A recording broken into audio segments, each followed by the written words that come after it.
I go back and forth with conspiracies. I have a love-hate relationship with conspiracies. I love some of them. Some of them are fascinating. Some of them I'm like, okay, what the fuck happened there? You know? And then some of them I'm like, I can't do this anymore. Yeah. I mean, when I was younger, I used to think about it. But then I think when I had a kid, when didn't have enough time for that. Got no time for nonsense. Time becomes very precious. And this becomes food how? Yeah, exactly.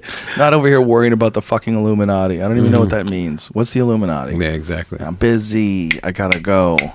But I get how people get sucked into that rabbit hole. You know? Yeah, no, I could see it. I went into a rabbit hole the other day, but with aliens. I watched 3 alien documentaries in a row.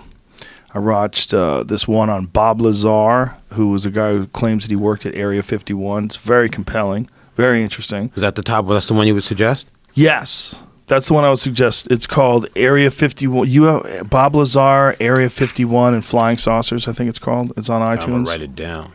It's fucking good. Take notes. Because there's some things that this guy knew that it's almost certain that he worked where he said he worked, that he worked at Area 51. The question becomes, he told all the truth about all these things that have since been proven to be true. Weird. So he gave first cut at those truths, right? Yeah. Well, he did it a cool. long time ago too. He came out about this like 30 years ago. There was Nevada. I think television. I've heard about this. Yeah. Bob Lazar. He was worried about his life. Here's what happened. Apparently, the guy was working in this area doing research for whatever the government wanted him to do at Area 51. What he did there, who knows? He gets fired from this job and then takes his friends to this viewing position in the mountains where they can see them flying saucers. He was telling them, they fly them out of this base. I'm going to bring you guys. We're going to watch it. They videotaped this on old school VHS tape. You can see these flying saucers flying around Area 51. And he says these are not being piloted by aliens. These are being piloted by human beings. But that these are real devices. These things are real. It's a real vehicle. And they got this real vehicle from some other civilization from somewhere in space. And they had 9 of them. It sounds like total horseshit when you hear it. But then you watch the video, and so the questions come like, well, how did he know that they were going to be flying these things up there? How did he know they were going to do them on Wednesdays? How did he know where to be, where he could see it? How did he know? How did he know about the biometric data? How did he know about element 115? He was talking about this element, this man-made element, that it's a real element that they've now identified. But when he was talking about it in 1980, no one knew what the fuck he was talking about, or 1984 or whatever it was when he first got interviewed about this. So when this guy is bringing this stuff up today, and people are looking back at all the different things that he said that have since been proven to be true, especially the existence of Area 51, the government had to, at some point in time in the 90s, they had to say that they owned the base and say that it did in fact exist. The top secret area, or the there's a do not enter zone where they'll pull you over and arrest you if you get past a certain spot. They wanted to broaden that area so people couldn't be watching their crafts fly around like Bob Lazar was. And when they did that, when they expanded the territory, that's when they had to actually admit that the base was real. So he was proven to be correct on so many different things that he said, like he explained how they get him out there, explained what the research was, and he said that they had these things that run on they manipulate gravity in some way, and they're very small because these aliens are very small little creatures, like a child, like a 8-10-year-old child. It makes you go, what the fuck, man? Like, and so he talked about he saw them, he knew how they operated. Wow. The things that he knows that are true, that turned out to be true, that how could he have known them if he didn't work at Area 51 are the most compelling aspects of it. And the fact that Area 51 was, at one point in time, by the government's take, it didn't exist. And then it was like a legend. And this was when he was talking about it. And so watching this documentary and seeing this guy 30 years later still basically saying exactly the same thing, but with a bunch of things have been proven since. Yeah, that is intense. It's a trip, man. I mean, if the government really did at one point in time have some craft that it got from another planet, what the fuck, man? But the thing is, like, how would we take that? How do you think people would take that? if they found out? How do you think they'd handle that? If they really knew there was something that was so sophisticated that it could visit us from another planet, it could be here in minutes, boom, land in the White House lawn, do whatever the fuck it wanted to. You couldn't even shoot it with bullets. How would people take that? I think that people would just keep going on, like with every other scare. You think so? Yeah, I think, okay, there could be a meteor that's supposed to hit us, right?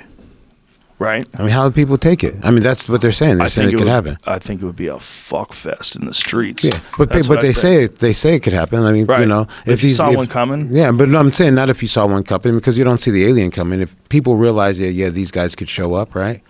I don't know. I remember the conspiracy that when I remember I did. Remember that when there would be like these booklets of like Xerox stuff going on, like the one about AIDS and stuff like that. Remember that one? Yeah, that one had me going for a while. The AIDS conspiracy, Dr. Strecker's memorandum. Oh yeah. Yeah, people used to hand those out, right? Yeah. They were trying to tell people that AIDS was a hoax. Not a hoax, that it was like all this stuff. Remember, that it was I got not it. A hoax, a government conspiracy. Yeah, that had me way out for a while. Yeah, I remember I was making copies and passing along. That blew my mind. Well, there was one doctor at one point in time that was trying to say that HIV does not cause AIDS, and we had him on way back in the day, early on. What was that guy's name? Duesberg, Dr. Peter Duesberg. Yeah, that's what it is. I just remembered it. He is a professor at the University of California, Berkeley, I believe. I think he's a biologist. And his take was that HIV does not cause AIDS, that what causes AIDS is a compromised immune system, and that HIV is actually a weak virus, and it shows up in the immune systems of people that are already compromised. That's why you're finding it in these people, that it's not the cause of their immune system being compromised, it's a symptom of it. And that what these people are really dying from is their whole system being fucked up by drugs, that either they're taking AZT, which destroys their body. You know, it was a cancer medication, like a chemotherapy that was so powerful, it was killing people quicker than the cancer was. And then they switched it over to using it with people that had AIDS, because in the early days they would call AIDS the gay cancer. Right. There was all these different, like they were trying to figure out what it was and what it did. And early on, this guy was saying this, and we had him on the podcast, and people got so mad.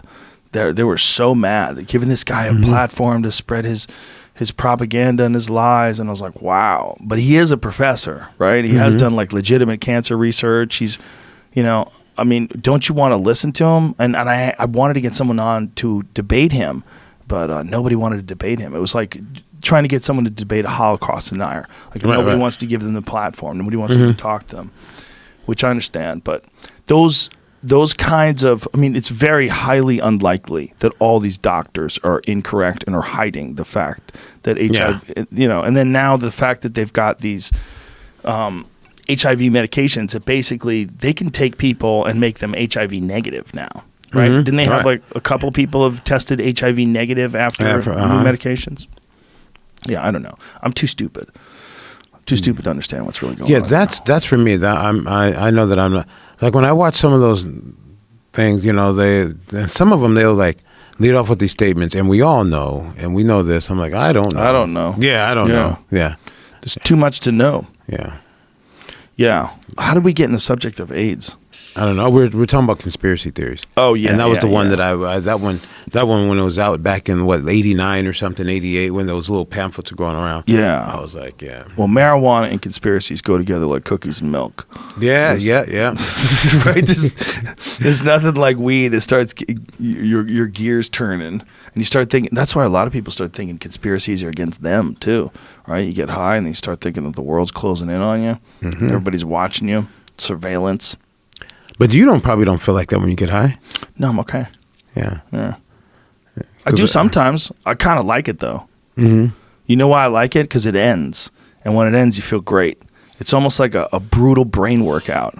Like you go digging deep into your psyche and find out all the things you're scared of. Right, yeah. No, it's like, it's work. Yeah. It's work. You've done a little work. You're like taking a look at yourself, oh, you know, I never thought about me from that angle before. Yeah, I like to do it on I better planes. clean up mine. Yeah, clean up your shit.